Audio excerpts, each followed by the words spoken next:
Hello, Darren Smith here with Solid Growth Properties. Today, I'm going to walk you through the 5 key things you need to fully understand before you sell your industrial property. The first thing I bet you're thinking is you have to know the property. Nope. You have to understand yourself. You have to understand your situation. What has even got you thinking about selling this building? Maybe your business is in it and you're going through a transition, a merger, a downsizing, looking to retire. Maybe it's been an investment property that you've owned for a while and you're just looking to not have to deal with it anymore. You've moved to Florida and it's no longer something you want to mess with.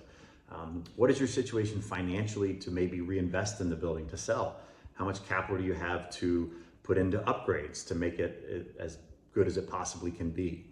What is your timeline that you're looking to sell? All of these things, once you've locked those in, if you have flexibility on timeline, that can maybe help someone who's looking to get in a building, but they need to wait a year and a half, or maybe they need to get in right away. Can you get out right away? Is it vacant?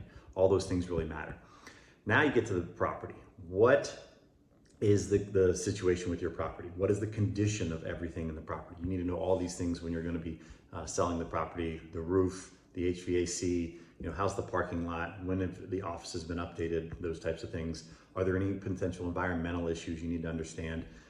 And then now you get into the more the metrics of the property, like how many loading docks are there, drive-in doors, the clear height, what's the distance between the poles, maybe how demisable is the property. If you're selling it, is that somebody could buy it and maybe move into a portion of it and lease out the other part of it. Those are all benefits to potential buyers. So really just fully understanding your property, what you have, so that when you get those questions, you can answer that.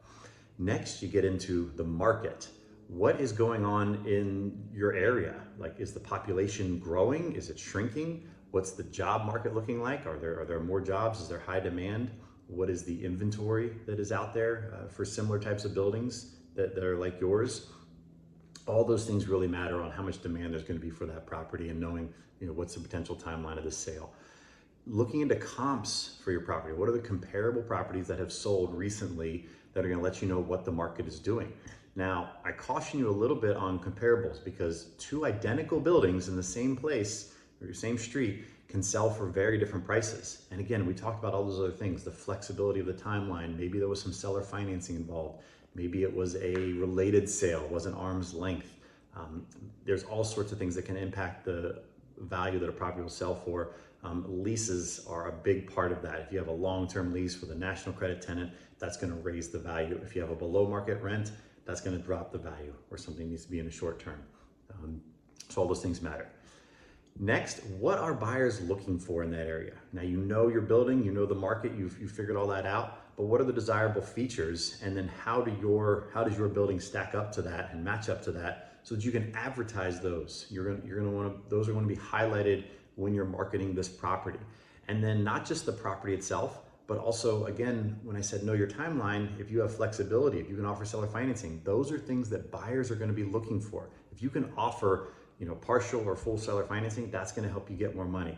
If you can move out in 60 days because you have an owner operator who his business is bursting at the seams, that's going to make them more motivated to get in your building versus one that maybe they have to wait a year or 2 years for somebody else to move out. So really knowing what your buyers are looking for and how can you cater the sale to them. Lastly, and don't forget this part, what is your situation after the sale? You've got it, you've got a contract, you get to the closing table, you get that check. Now what? You're getting all this money. What does that do to your tax implications? What are you going to reinvest that money in? Maybe you're spending on something. Maybe you have a beach house you want to buy and you're completely out of the investing game. That's perfectly fine. That's great. You're in a good situation. But maybe you're saying, hey, I want to continue earning income from this property. How do I maximize my benefits by reducing my tax burden, increasing the amount of money that I'm potentially able to get? There are options for that. You can do a 1031 where you roll that money into another property. You can do some seller financing where the portion that you leave in the property allows you to not pay taxes on that and earn some income. So there's another ways from tax benefits. They have what they call a Delaware statutory trust, and that allows you also to defer taxes. Not very common, not many people use it because it's honestly not that great for most situations, but in the right circumstances, it could be a good fit for you. So figure out what you're gonna do with your money. What are you looking for from an income perspective, and do with that, and then that's gonna help you a lot to know how you can craft that perfect sale. So that's it. Those are the 5 things you really need to fully understand. When I talk with property owners, and I talk to a dozen property owners a week, we walk through a lot of those things to get the full picture. And then I figure out, hey, am I a good fit to even help them?